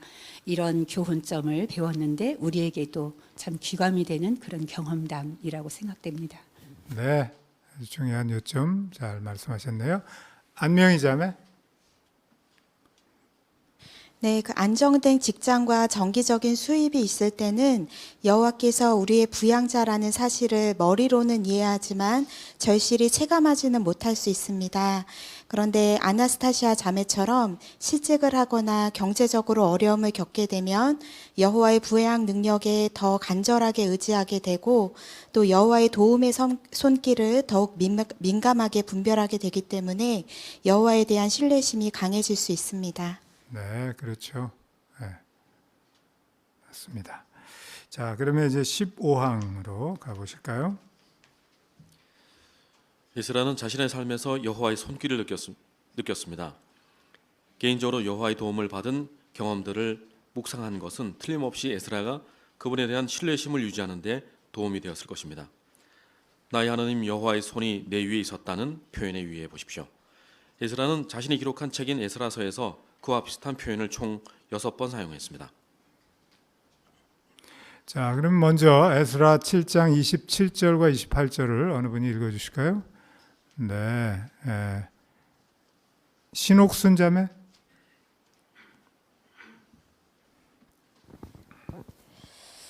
우리 조상들의 하나님 여호와는 찬양 받으소서. 그분은 예루살렘에 있는 여호와의 집을 아름답게 하려는 생각을 왕의 마음에 넣어주셨다. 그분은 왕과 그의 고문관들과 왕의 모든 권세 있는 백성들 앞에서 나에게 충성스러운 사랑을 나타내셨다. 나의 하나님 여호와의 손이 내 위에 있었으므로 나는 용기를 내어 이스라엘 중에서 나와 함께 올라갈 지도자들을 불러 모았다. 네, 감사합니다. 에스라가 여호와에 대한 신뢰심을 유지하는데 무엇이 도움이 되었습니까? 김채은 자매. 에스라는 삶에서 여호와의 손길을 느꼈고 또 그런 경험들을 묵상한 것이 큰 도움이 되었을 것입니다. 네, 좋습니다.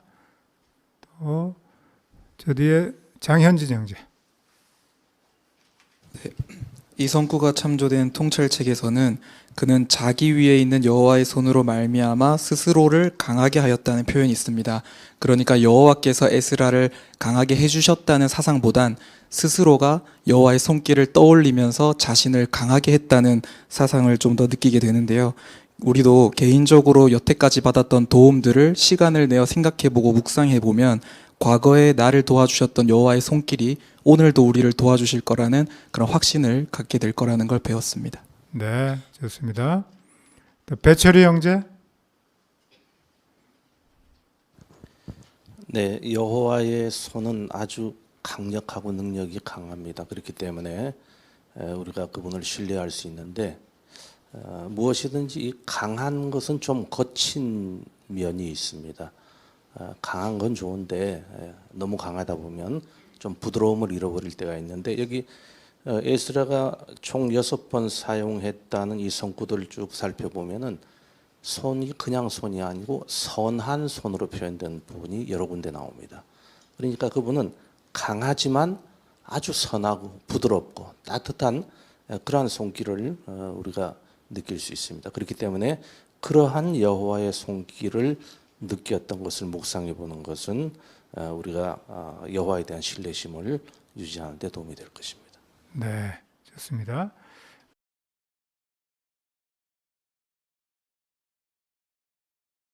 김홍년 자매.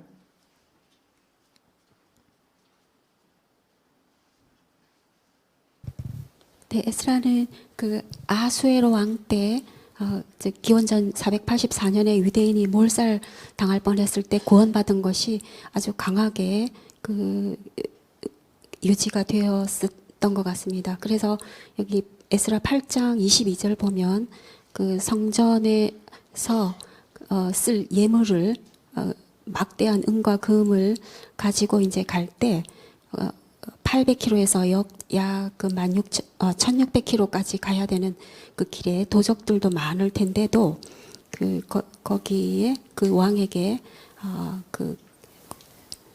군인과 기병을 달라고 청하지를 않았습니다. 그건 바로 여호와께 대한 신뢰심 때문에 그가 그렇게 청하지를 않고 그대로 그 여호와께 대한 신뢰심을 나타내었습니다. 네, 좋습니다. 자, 그러면 또 현대 여호와의 손길을 느낄 수 있는 어떤 상황들이 있을까요? 16강을 보겠습니다. 우리가 어려운 상황에 처할 때 여호와께서는 우리를 도와주실 수 있습니다.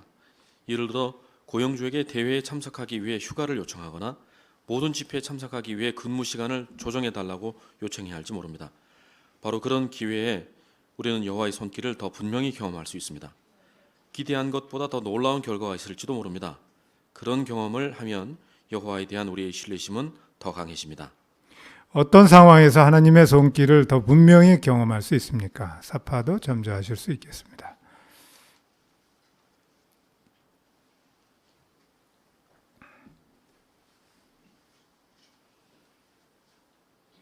네, 김정기 형제.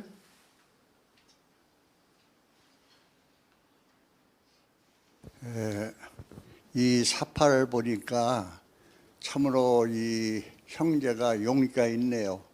상사한테 먼저 가서 요청해서 거절하니까 이제 절망할 게 아니라 요한한테 기도를 해야겠다. 그래 열심히 기도하고 다시 상사한테 가서 대쪽지를 줘서 이런 중요한 행사라고 그러면서 허락을 얻는 것은 정말 여호와의 손길 아니면 경험할 수 없습니다.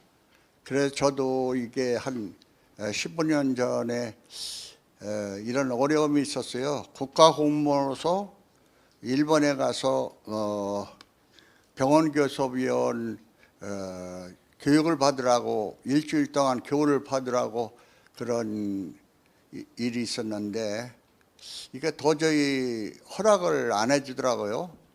그래서 요한한테 기도를 했어요.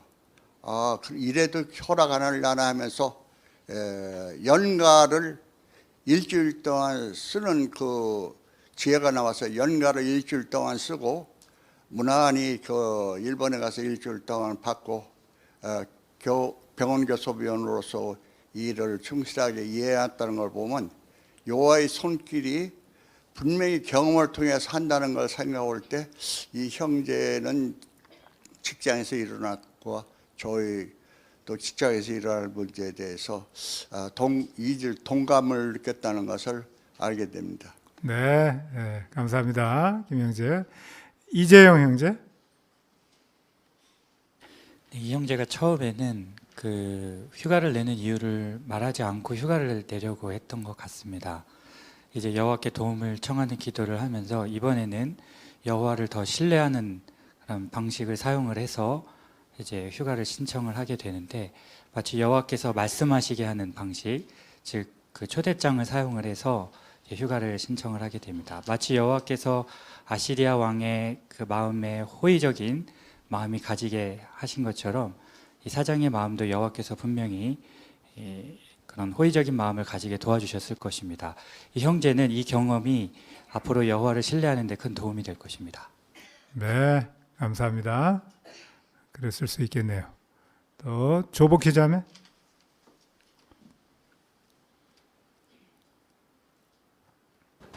네, 우리는 그 때때로 어떤 상황이 어렵게 느껴지면 해보지도 않고 포기하려고 하는 그런 경향이 있는 것 같습니다. 여기 사파를 보면 고용주의 태도가 정말 단호하죠. 이런 상황을 경험하게 되면 불가능하다는 생각에 다시는 요청할 생각을 못하게 될 수도 있는데요. 하지만 이 사파의 형제는 여호와께 기도하고 다시 용기 있게 행동함으로써 불가능할 것 같은 상황을 바꿔놓게 되는 놀라운 결과를 경험하게 됩니다. 이 점을 통해서 우리가 여호와의 손길을 느끼기 위해서는 우리가 가만히 있는 것이 아니라 뭔가 행동을 취할 때 그분의 손길을 느끼게 될 것이고 또 그에 따라서 여호와에 대한 신뢰심도 더욱 강해지게 될 수 있을 것입니다. 네, 감사합니다. 그럼 다음 항을 읽겠습니다. 에스라는 겸손히 여호와께 도움을 구했습니다. 에스라는 자신이 해야 할 일이 버겁다고 느껴질 때마다 겸손히 여호와께 기도했습니다. 주위 사람들도 에스라의 겸손한 태도를 보면서 그를 지원하고 그의 믿음을 본받으려는 마음을 갖게 되었습니다. 물질적 필요를 어떻게 돌볼지, 가족의 안전을 어떻게 지킬지, 너무 염려가 된다면 여호와를 신뢰하며 그분께 기도하십시오. 네, 그 사파를 참조하시면서 질문 드리겠습니다. 어려운 시기에 에스라는 어떻게 겸손을 보였습니까? 네, 이번에 줌의 김희숙 자매 대답해 보실까요? 네, 에스라는 자신이 해야 할 일이 비겁다고 느껴질 때 좀 힘들었던 모양입니다. 그때 에스라는 에스라 8장 21절, 23절과 9장 3절로 5절에 에스라가 한 내용과 그 기도를 응답해 주신 내용이 나옵니다.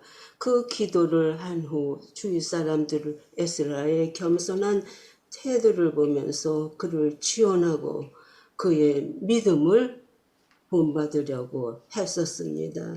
이렇게 물질적 필요를 어떻게 돌볼지, 가족의 안전을 어떻게 지킬지 너무 염려가 된다면 여호와를 신뢰하며 그분께 기도하면 도움이 될 것입니다. 바로 사파에서처럼 에스라가 성전에서 이스라엘 사람들과 함께 매우 슬퍼하는 모습을 볼 수 있는데요. 스게나가 에스라를 일으켜주는 장면도 나옵니다. 우리는 그럴 때, 어려움을 겪을 때, 상황에 오를 때 여호와께 기도하는 길밖에는 없습니다. 네, 감사합니다, 김자매. 자, 노은영 자매. 네, 에스라가 많은 사람들 앞에서 심지어는 어린아이들 앞에서도 울면서 기도를 하고 있습니다.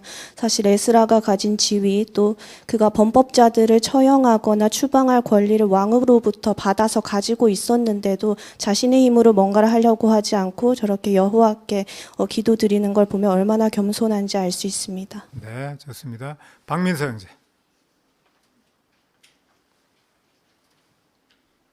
네, 에스라가 그 다른 사람들이 잘못한 것 때문에 저렇게 가슴 아프게 울면서 하나님께 기도하고 있고 또 다른 사람이 지켜보고 있는데요.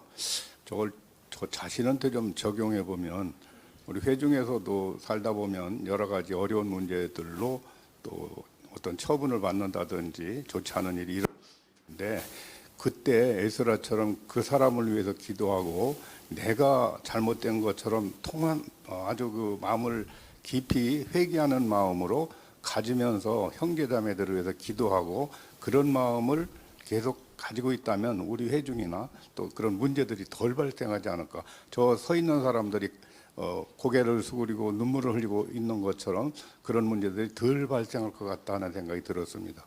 네, 그렇네요. 감사합니다. 18항 읽겠습니다. 우리가 겸손히 여호와의 도움을 구하고 형제 자매들의 도움을 받아들인다면 하나님에 대한 신뢰심이 더 커질 것입니다. 세 자녀의 어머니인 에리카는 가슴 아픈 일을 겪으면서도 여호와에 대한 신뢰심을 잃지 않았습니다.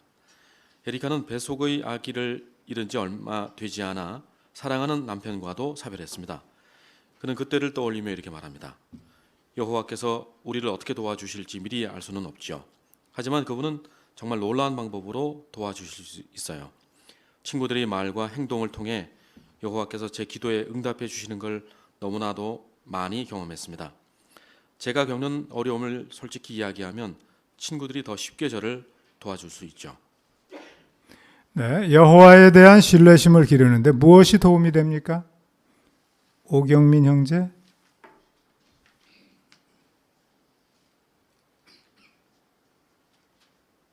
겸손하게 동료 형제 자매들한테 도움을 요청하고 도움을 받아들이는 것이 하느님에 대한 신뢰심을 기르는데 도움이 될 수 있는데요. 우리는 하느님께서 어떤 방법으로 우리를 도와주실지 알 수 없지만 한 가지 그분이 우리를 도와주실 것이라는 건 확신할 수 있기 때문에 그분을 신뢰하고 그분이 우리를 도와주실 수 있게 여러 연결점을 만들어주는 것이 도움을 받는 우리의 역할이라고 할 수 있겠습니다. 네, 감사합니다. 네, 홍준혜 자매.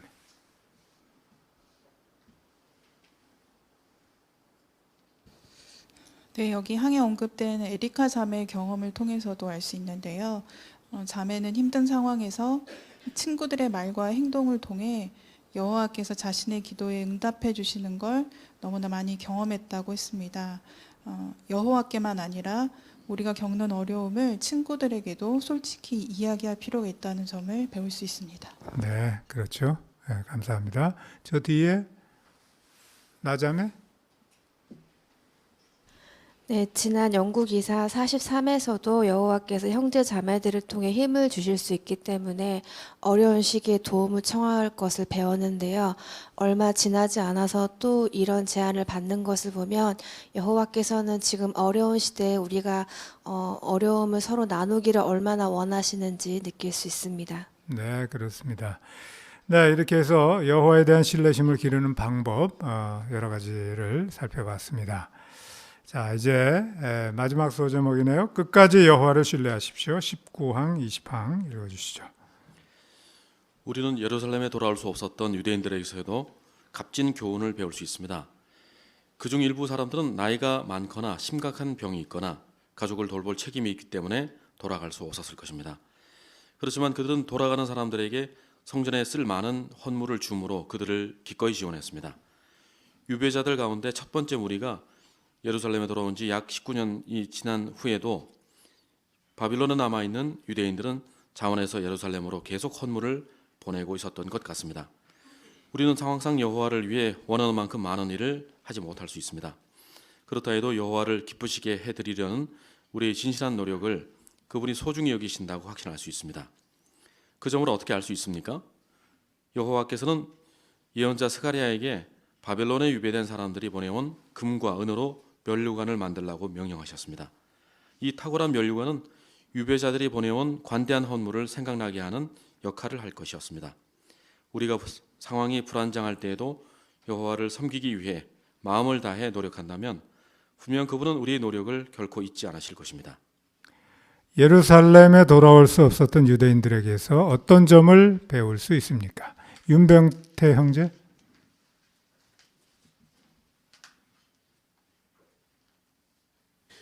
네, 우리가 배울 수 있는 교훈은 모든 사람들, 즉 일부 사람들은 나이가 많기도 하고 심각한 병에 걸리기도 하고 가족을 돌볼 책임이 있었기 때문에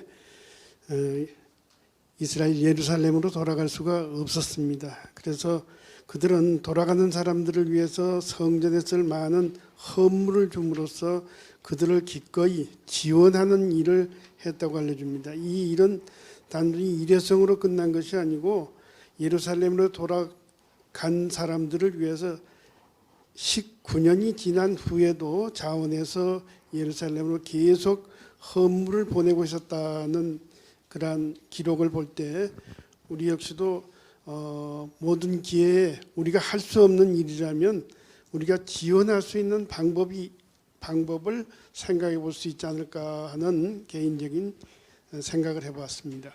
네, 감사합니다. 황효정 자매.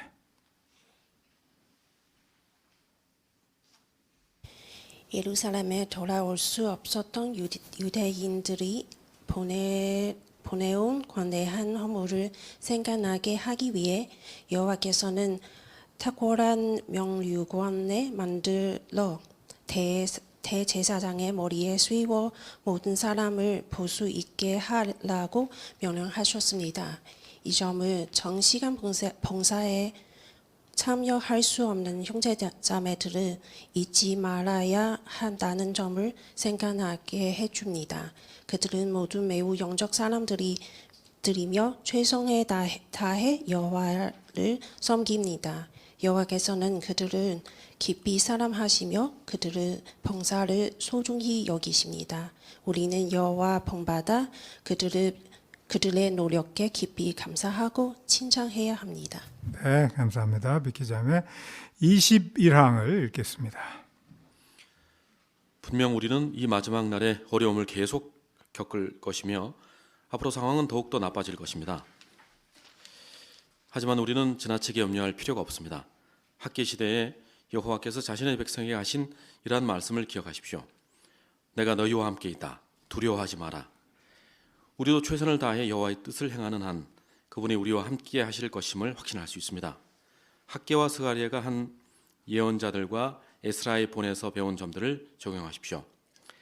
그렇게 한다면 앞으로 어떤 불안정한 상황을 겪게 된다 해도 계속 여호와를 신뢰할 수 있을 것입니다. 네, 박형재 차분한 낭독 감사합니다. 우리가 앞으로도 확신을 유지하는데 무엇이 도움이 됩니까? 김형자 자매.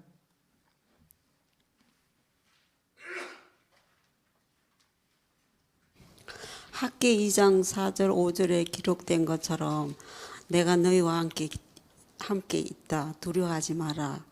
기록된 것처럼 우리도 최선을 다해 여호와의 뜻을 행하는 한 그분이 우리와 함께 계실 것임을 확신하는데 도움이 될 것입니다. 네, 감사합니다.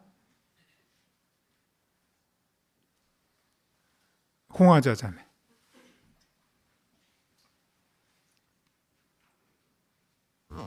네, 우리가 살아보면 정말 이렇게 날이 갈수록 이렇게 어렵고 이렇게 힘들고 정말 그전 몇십 년 전만 해도 책에서만 배웠던 일들이 실제로 지금은 피부로 느낍니다. 그러면서 앞으로 상황이 어떻게 더 나빠질지 지금으로서는 상상이 안 되는데요. 어쨌든 좋아지지는 않을 것입니다. 그러므로 그 학개 2장에 있는 것처럼 하느님께서 함께 우리와 있다는 확신, 그리고 과거에도 어려울 때마다 여호와께서 도왔다는 확신, 이러한 것을 묵상하면서 어떤 어려움이 있더라도 불안정한 상황인데도 견디면서 인내하면서 살아야 할 것입니다. 네, 좋습니다. 자, 그러면 이제 어떻게 대답하시겠습니까? 세 가지 질문을 드릴 텐데요. 대답해 보시죠. 불안정한 상황이 우리가 여호와께 드리는 봉사에 어떤 영향을 줄 수 있을까요?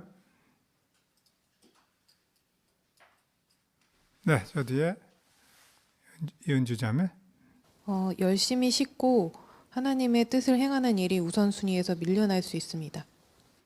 네, 그렇죠. 두 번째, 상황이 불안정할 때에도 하느님의 뜻을 행하는 것을 첫째 자리에 두어야 하는 이유는 무엇입니까? 윤성희 자매. 에스라 시대를 살펴보면 그들이 성전 건축이 먼저냐, 내 집 짓는 것이 먼저냐, 이런 기로에 섰을 때 영적인 것을 먼저 추구했을 때 여호와께서 도와주셨다는 것을 생각해 볼 때 항상 영적인 것을 먼저 추구하게 되면 여호와께서 도와주신다는 그런 확신이 더 강해지게 됩니다. 네, 그렇죠. 이현정 자매.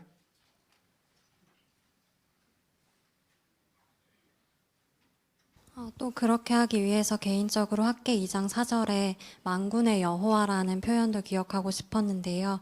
현재 불안정한 상황들이 내겐 너무나 버거워 보이더라도 그분의 뜻을 행하는 일을 첫째 자리에 둔다면 무한한 능력과 천사의 군대를 가지신 여호와께서는 어떤 방식으로든 우리를 충분히 지원해 주실 수 있을 것입니다. 네, 좋은 점입니다. 만군의 여호와 잊지 말도록 하십시다. 세 번째, 어려움을 겪을 때 어떻게 여호와에 대한 신뢰심을 기를 수 있습니까? 이재경 형제.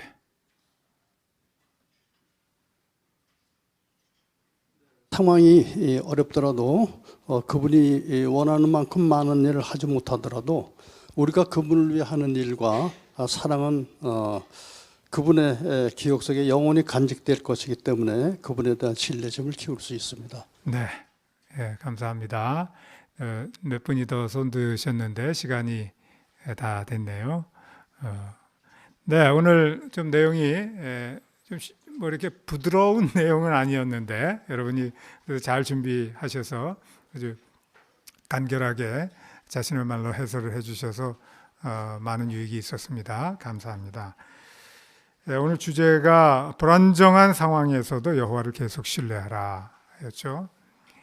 안정된 상황에서 여호와를 신뢰하는 것은 그렇게 어렵지 않을 겁니다. 하지만 정말 불안정한 상황이 되면 정신이 혼란스럽고 마음이 잘 안정이 안 되고 여호와를 신뢰하면서 영적인 일과를 계속 유지해 나간다는 것이 정말 쉽지 않죠.